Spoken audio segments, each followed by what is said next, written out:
Hi everyone.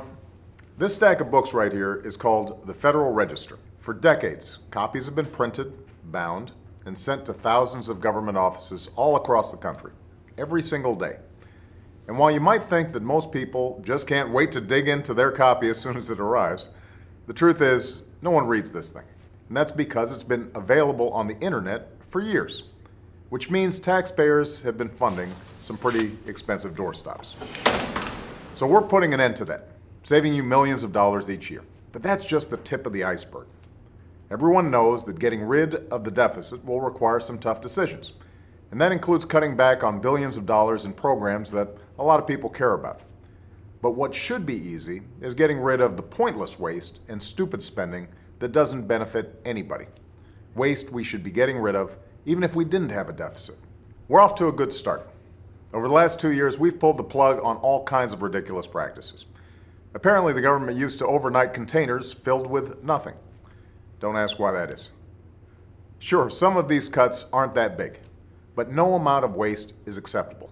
Not when it's your money. Not at a time when so many Americans are already cutting back. Just as families are living within their means, government should too, so we can invest in the things that we know will create good jobs and grow the economy. Things like education and technology. Besides, after a while, all these cuts add up. Already we've identified about $33 billion in savings, just for this year. And we're not finished, not by a long shot. Did you know the federal government pays for a website devoted to a folk music ensemble made up of forest rangers? They're called the Fiddlin' Foresters. I'll put their music on my iPod, but I'm not paying for their website. And there are hundreds of similar sites that we should consolidate or just get rid of. By the way, you're not only paying for websites no one needs, you're paying for thousands of buildings all across the country no one uses. For the last decade, the government's owned a massive and completely empty warehouse in the middle of Brooklyn, for example. Now, the government hadn't been able to sell this building and others like it because of red tape and Washington politics that held things up for years. But we're finally cutting through all that and plan to get rid of these buildings in the months ahead. All of these efforts to target waste and make government more efficient have been a priority for my administration since day one. But as we work to tackle the budget deficit, we need to step up our game. We need to go after every dime. We need to make government work for you.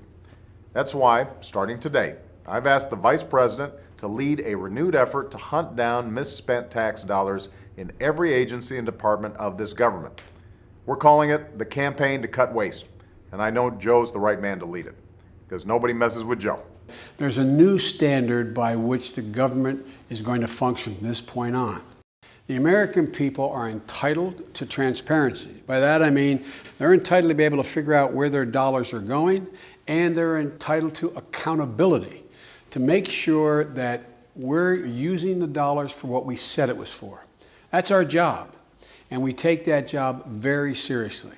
Look, a lot of this depends on new, sophisticated methods, but it also, we know, depends on relentless focus on making this a priority.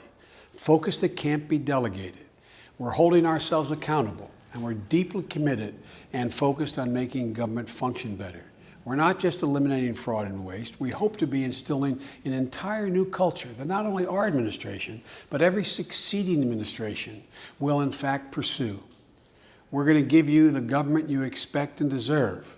So I want to thank you all, and we're ready to get to work.